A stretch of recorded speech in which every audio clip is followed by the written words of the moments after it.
Hi friends, அனைவருக்கும் வணக்கம். இது மஞ்சள் பொடி தயாரிக்கிறதுக்காக முதல்ல மஞ்சளை நல்லா வறுத்துக்கணும். கொஞ்சம் எண்ணெய் விட்டு வறுத்துக்கணும். வறுத்த பின்னாடி அதை நல்லா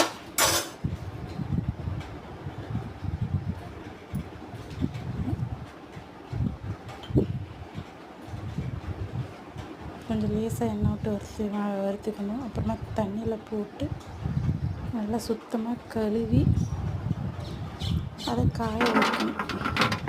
அதை எடுத்து காய போட்டு அதுக்கப்புறம் ரொம்ப வெயில் அடித்தா நல்லாயிருக்கும்.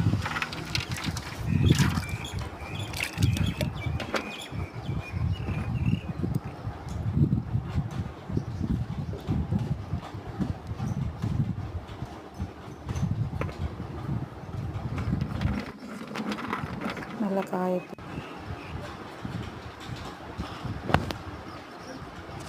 காஞ்ச பின்னாடி